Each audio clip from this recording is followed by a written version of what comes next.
Bismillahirrahmanirrahim. Assalamualaikum warahmatullahi wabarakatuh. Alhamdulillahirabbil alamin wassalatu wassalamu ala asyrafil anbiya'i wal mursalin wa ala alihi wa sahbihi wa sallam ajma'in. Amma ba'd. Ya ayyuhalladzina amanu kutiba alaikumus shiyam kama kutiba alal ladzina min qablikum la'allakum tattaqun. Wa qala nabiyuna Muhammad sallallahu alaihi wasallam man shoma ramadhana imanan wa ihtisaban ghufira lahu ma taqaddama min dhanbihi. Usi nafsi wa iyyakum taqwallaha qad faza wa aflaha man ittaqa. Bapak Ibu jemaah salat tarawih, salat isya dan insyaallah dilanjutkan dengan salat witir. Jemaah mushola Alfiyah al-Istiqomah, semoga kita semua senantiasa mendapatkan curah rahmat dari Allah Subhanahu wa taala pada diri kita, keluarga kita, serta harta kita diberikan keberkahan dari Allah Subhanahu wa taala, dan kita semua senantiasa diberikan keistiqomahan untuk selalu taat kepadanya. Amin ya rabbal alamin. Alhamdulillah, kita bersyukur pada Allah Subhanahu wa taala atas semua nikmat yang Allah berikan kepada kita semuanya. Di antara nikmatnya kita dipertemukan kembali, Pak. Sudah sejak berapa tahun yang lalu? 2 tahun, 3 tahun ya? 5 tahun, Pak. Sebelum Covid ya. Mungkin sebelum Covid, ya bukan? 3 tahun Covid. Setelah Covid masih ada ketemu ya? Di bawah. Ada ini pertemuan kita sejak tahun lebih 2 tahun yang lalu. Waktu itu masih di bawah, sekarang sudah di atas. Ibu-ibu sekarang di bawah. Emang bapak-bapak begitu, Bu, kalau ada yang baru ibu-ibu dikasih di bawah. Bapak-bapak udah pegang yang lama, fokusnya yang baru. Mudah-mudahan pertemuan kita senantiasa membawa keberkahan untuk kita bersama. Kemudian di antara nikmat terbesar yang Allah berikan kepada kita yang harus kita syukuri, yaitu kita masih berjumpa dengan Ramadan tahun ini, Pak. Allah berikan kita umur, kesempatan untuk berjumpa dengan tahun ini. Itu di antara nikmat yang besar, Pak. Ya, di antara nikmat yang luar biasa. Alhamdulillah, Allah masih pertemukan kita dengan Ramadan tahun ini. Karena berjumpa dengan Ramadan itu di antara angan-angan terbesar penghuni kubur, Pak. Ya. Di antara angan-angan terbesar penghuni kubur, mereka ingin mendapatkan hari-hari dalam bulan Ramadan. Disebutkan oleh beliau Al-Imam Ibnu Jauzi rahimahullah taala dalam kitab beliau Tafsirah. Beliau mengatakan, "Tallahi law qila li ahli al-qubur tamannaw la tamannaw yawman min Ramadan." Kata beliau, demi Allah, sekiranya atau seandainya dikatakan kepada penghuni kubur, berangan-anganlah kalian wahai penghuni kubur, apa angan terbesar kalian? Maka beliau mengatakan, demi Allah, pasti, sungguh mereka akan mengatakan, seandainya kami mendapatkan 1 hari saja di bulan Ramadan. Seandainya mendapatkan 1 hari di dalam bulan Ramadan, itu keinginan terbesar mereka. Mereka yang sudah mendahului kita, yang sekarang berada di alam barzakh atau di alam kubur, mereka menginginkan seperti kita mendapatkan hari-hari dalam bulan Ramadan. Jadi ini nikmat, Pak. Ya, di antara nikmat yang Allah berikan kepada kita masih dipertemukan dengan Ramadan tahun ini. Dan kita sudah melewatinya kurang lebih 13 hari. Sebagian ada yang 14 hari. Ya. Padahal keinginan mereka tadi sehari, Pak. Ya, mudah-mudahan umur kita disampaikan ke akhir Ramadan, ya kan? Berarti kita mendapatkan 1 bulan, Pak. Harusnya kita lebih bersyukur ketika kita mendapatkan 1 bulan dalam bulan Ramadan. Kenapa penghuni kubur tersebut di antara keinginan terbesar mereka seandainya mendapatkan 1 hari saja dalam bulan Ramadan? Karena mereka sadar dalam bulan Ramadan itu ibadah siang dan malamnya, ibadah wajib dan sunnahnya itu keutamaannya sangat luar biasa, Pak. Cukuplah bagi mereka seandainya beribadah 1 hari dalam bulan Ramadan dan ibadah mereka benar diterima sama Allah, dijauhkan mereka dari api neraka, dijauhkan mereka dari siksa kubur, ya kan, diampunkan dosa mereka, dimasukkan mereka ke dalam surga. Itu seandainya 1 hari saja, Pak. Ya, 1 hari saja. Apalagi kita sudah mendapatkan 13 hari, mudah-mudahan 1 bulan kan. Harusnya ya lebih daripada cukup bekal kita kelak untuk mengarungi kehidupan setelah kita dimatikan oleh Allah Subhanahu wa taala. Karena dalam bulan Ramadan ini di antara kesempatan kita mempersiapkan bekal sebanyak mungkin, karena ibadah siang dan malamnya, ibadah-ibadahnya keutamanya luar biasa. Ya.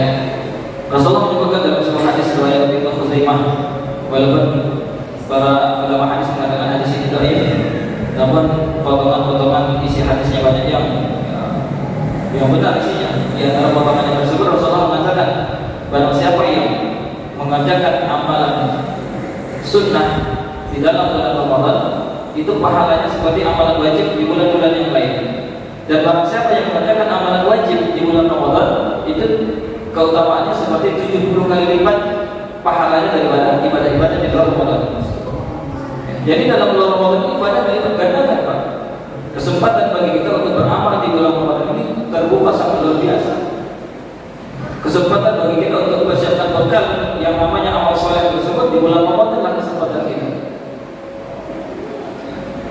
Ibadah siangnya saja misalnya puasa Ramadan, ya kan? Puasa itu saja keutamaannya ya kalau kita baca hadisnya ya banyak. Di antaranya mensoma Ramadan imanan wa ihtisaban, ghufira lahu ma taqaddama min dzambihi. Ya barang siapa yang puasa Ramadan karena iman dan mengharapkan pahala dari Allah, diampunkan dosa-dosa yang telah lalu. Ya. Di antara hadisnya keutamaan puasa Ramadan, as-shaumu jannatun minan nar. Rasulullah mengatakan bahwa puasa itu menghalang atau perisai seseorang hamba dari api neraka. Dalam hadis lain Rasulullah mengatakan, "As-shawma yawman fi sabilillah, ba'adallahu wajhahu 'anil nar 70 kharifan." Siapa yang puasa satu hari saja di jalan Allah, maka dijauhkan wajahnya dari api neraka sejauh 70 tahun perjalanan. Itu sehari, Pak. Dijauhkan wajahnya dari api neraka 70 tahun perjalanan. Ya, ada yang mengatakan 70 masa. Ya, intinya jauh lah. Ya. Di antara keutamaan puasa Ramadan, inna fil jannati baban yuqulu lahu rayyan yadkhulu minhu sha'imun.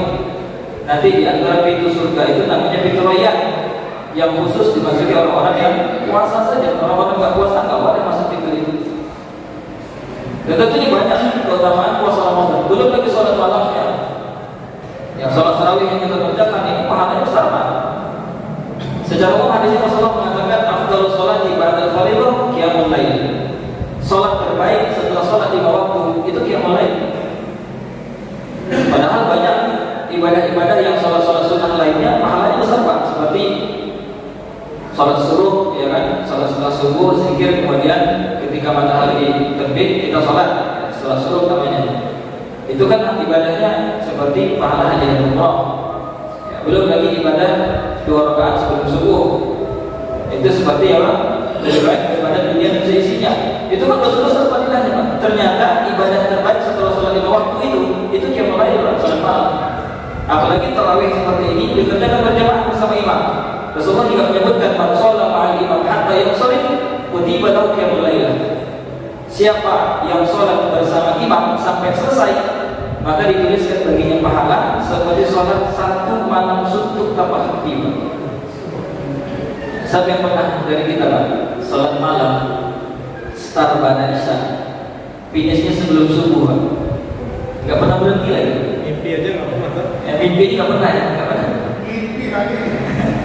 Tapi di bulan Ramadan, Pak, kita hanya mengerjakan 11 rakaat mendapatkan pahala seperti sholat 1 malam suntuk tanpa henti. Itu gimana itu? Luar biasa pahalanya. Ya belum lagi baca Qur'annya, ya belum lagi sedekah yang kita tunaikan, belum lagi sholat-sholat sunnah yang kita tunaikan. Itu luar biasa. Makanya sadar betul orang-orang penghuni kubur tadi, kalau seandainya 1 hari saja mereka beribadah dalam bulan Ramadan, cukuplah bagi mereka yang untuk mempersiapkan bekal yang berupa amal soleh tadi sebanyak mungkin.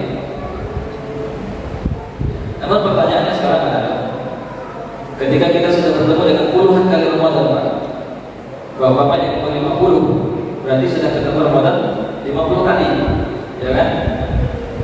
Itu selama 50 kali kita ketemu Ramadan, dikali 30 hari, atau 30 hari semua. Adakah jaminan ibadah kita itu diterima semua sama Allah, Pak? Sudah ada jaminan nggak, Pak? Atau mungkin ada yang mimpi ketemu malaikat Jibril, kemudian malaikat Jibril ngomong apa? ibadah kamu 1 bulan yang lalu, Ramadan 1444 kemarin diterima semua sama Allah. Ada begitu Pak? Nggak ada. Nggak ada yang menjamin ibadah kita diterima sama Allah. Bahkan para sahabat sekalipun yang ingin mereka beribadah bersama dengan Nabi Pak, ya, sesuai dengan contoh yang Nabi lakukan, persis seperti itu yang mereka kerjakan, beribadahnya bersama Nabi Pak. Itu mereka was-was ibadah yang mereka kerjakan itu tidak diterima sama Allah. Mu'adz bin Al-Fadl dalam kitab beliau, dalam kitab Lataiful Ma'arif, tulisan beliau Al-Imam Ibnu Rajab Al-Hambali, beliau menyebutkan apa? Para sahabat Nabi itu 6 bulan setelah mereka keluar dari bulan Ramadan, mereka selalu berdoa kepada Allah agar ibadah yang mereka kerjakan di Ramadan kemarin diterima sama Allah. 6 bulan Pak. Ya, jadi mereka artinya apa? Was-was, khawatir ibadah mereka tidak diterima sama Allah. Akhirnya 6 bulan setelah mereka keluar dari Ramadan, mereka selalu berdoa kepada Allah, mudah-mudahan ibadah mereka kemarin diterima sama Allah. Karena tidak ada jaminan ibadah kita diterima sama Allah. Emang ada ibadah nggak diterima? Ya ada. Ibadah itu kan punya rukun Pak. Kalau rukun itu tidak ditunaikan atau ibadah yang kita kerjakan salah, ya tidak diterima. Ibadahnya batal, ibadahnya nggak sah. Walaupun puasa, ada orang-orang yang mereka puasa dari terbit fajar sampai terbenam matahari yang nggak mendapatkan pahala apa-apa. Rasulullah mengatakan, "Rubba sha'imin laisa lahu min siyamihi illa al-ju' wal 'atash." Betapa banyak orang yang puasa tidak mendapatkan apa-apa dari puasanya kecuali hanya lapar dan dahaga saja. Enggak dapat apa-apa. Mungkin diterima tapi enggak dapat pahala. Ampunan tadi mereka tidak dapatkan, jaminan surga mereka tidak dapatkan, dijauhkan dari api neraka mereka tidak dapatkan, tidak dapat pahala sama sekali. Ya kan? Bahkan ada orang-orang yang puasa tapi mereka termasuk orang-orang yang celaka Pak di hadapan Allah. Ada Pak. Hadisnya sering kita dengar di bulan Ramadan. Riwayat Imam Baihaqi kalau saya tidak salah. Ketika Rasulullah naik ke atas mimbar ingin berkhutbah, kebetulan mimbar beliau itu 3 tingkat tangga. Di tingkat yang pertama beliau mengucapkan amin, tingkat yang kedua beliau mengucapkan amin, di tingkat yang ketiga beliau mengucapkan amin. Selesai berkhutbah, para sahabat bertanya, ada apa gerangan yang terjadi oleh Rasulullah? Apa kata Rasulullah? Ketika tadi aku naik atas mimbar, datang malaikat Jibril kepadaku, kemudian berdoa 3 doa kepada Allah, dan ketiga doa ini aku aminkan kepada Rasulullah. Bayangkan Pak, yang berdoa malaikat Jibril, yang mengaminkan Nabi Muhammad SAW. Saya rasa nggak mungkin ditolak ini doa sama Allah. Salah satunya apa? Rogi ma'an furujulin dakhala alaihi Ramadan summan salafabiku falakun famakum.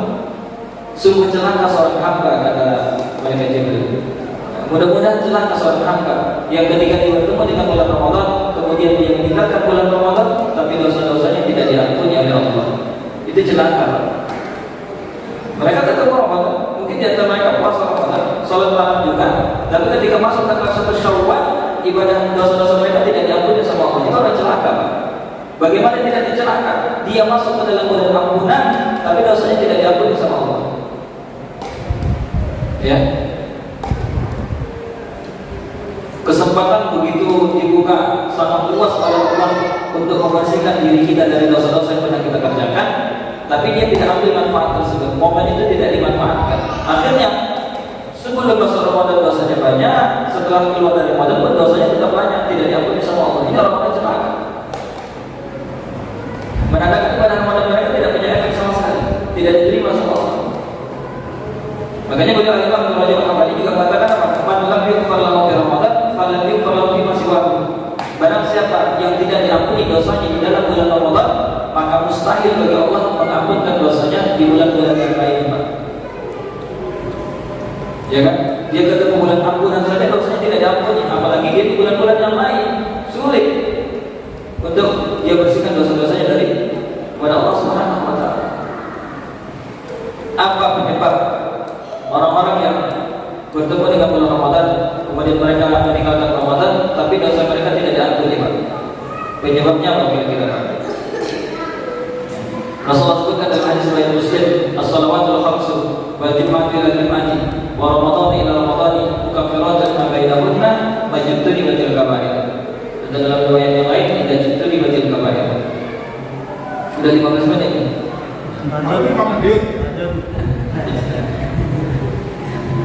Bapak enak dekat, saya kan jauh Pak. Gak apa-apa Pak, sesekali ya. Rasulullah mengatakan apa? Salat 5 waktu yang dikerjakan seorang hamba dengan salat 5 waktu berikutnya antara zuhur ke asar, maghrib, isya, subuh. Itu kalau ada seorang hamba yang mengerjakan dosa, diampuni sama Allah. Antara Jumat dengan Jumat berikutnya, ketika Jumatnya dikerjakan baik, berarti satu pekan dia mengerjakan dosa, itu diampunkan dosanya oleh Allah. Antara Ramadan dengan Ramadan berikutnya, ada seorang hamba yang mengerjakan dosa, diampunkan dosanya oleh Allah Subhanahu wa taala. Namun di akhir hadis ini Rasulullah menyebutkan syarat Pak. Apa syaratnya? Selama orang tersebut tidak berinteraksi dengan dosa besar. Ya Pak. Syaratnya orang tersebut tidak berinteraksi dengan dosa besar. Jadi kalau ada orang puasa nggak sholat, nah itu nggak diterima Pak, nggak diampunkan dosa semua. Ya kan? Orang puasa tapi durhaka sama orang tua, yang istri durhaka sama suami, yang suami kerjanya masih berinteraksi dengan riba, itu kan dosa besar Pak. Itu nggak diterima Pak pahala puasa. Bahkan termasuk orang-orang yang celaka. Karena itu dosa besar, riba itu dosa besar Pak. Walaupun 0,0005% itu riba Pak, dan itu dosa besar. Ya, zalim sama orang pekerjaannya, makan haram, pekerjaannya haram, ini dosa besar. Tidak diterima ibadah Allah seperti ini. Tidak mendapatkan ampunan Allah di bulan Ramadan. Ya kan? Jemaah yang dirahmati Allah Subhanahu wa taala, tentunya ketika dari apa yang kita sampaikan, kita penting punya rasa was-was juga. Ramadan kita mungkin tidak diterima sama Allah. Berarti perlu kita tingkatkan Pak, kita maksimalkan lagi Ramadan kita agar ibadah yang kita kerjakan diterima sama Allah. Perlu kita maksimalkan. Jangan sampai kita sudah ketemu 50 kali Ramadan, ibadahnya sama aja Pak, nilainya sama terus. Berjalan seperti itu terus setiap tahun. Harus ada peningkatan. Ya, karena orang yang hari ini lebih baik daripada hari kemarin itu orang beruntung. Kalau orang hari ini sama dengan hari kemarin itu orang merugi. Kalau orang ini lebih buruk dari kemarin itu orang-orang yang celaka. Jadi kalau kita Ramadan tahun ini sama saja dengan Ramadan sebelum-sebelumnya, kita merugi Pak, tidak ada peningkatan. Ya, jadi kita harus maksimalkan Ramadan tahun ini, masih diberikan kesempatan sama Allah.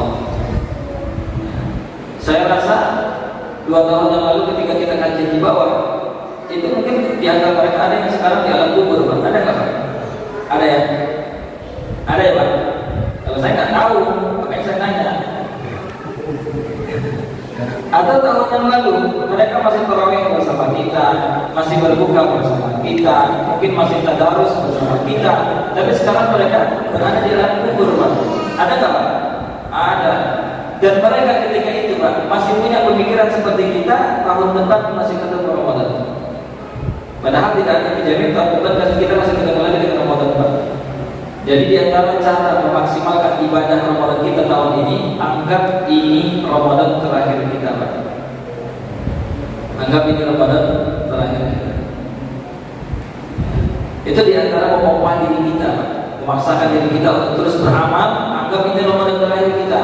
Anggap tahun depan kita akan ketemu lagi dengan Ramadan. Karena memang tidak jaminan tahun depan kita masih ketemu Ramadan Pak. Coba Pak, siapa di antara kita di sini yang kira-kira tahun depan pasti ketemu Ramadan, angkat tangan Pak. Siapa tahun depan yang pasti ketemu Ramadan, angkat tangan Pak. Gak ada berani kan? Takut sekarang angkat tangan, besok sore berangkat kan itu. Gak ada yang berani Pak. Karena tidak jaminan. Tidak ada jaminan. Jangan mentang-mentang karena kita masih muda, kemudian kita masih kira tahun depan masih ketemu Ramadan pasti. Jangan mentang-mentang kita masih sehat, jangan umur kita masih di bawah 60 tahun kita belum dimatikan sama Allah, enggak. Ya. Apalagi di akhir zaman Pak. Di antara tanda akhir zaman kata Rasulullah, banyak kematian mendadak, tiba-tiba mati. Baru tadi pagi kok main pingpong sama kita, sorenya mati. Baru tadi malam kok papasan sama saya di pasar, besok paginya mati. Baru kemarin saya WA sama dia, besoknya mati, begitu kan? Tiba-tiba mati. Ya. Jadi di antara untuk memompas semangat kita, kami ini Ramadan terakhir kita. Ketika para sahabat minta nasihat kepada Rasulullah, ketika mereka sudah mulai futur,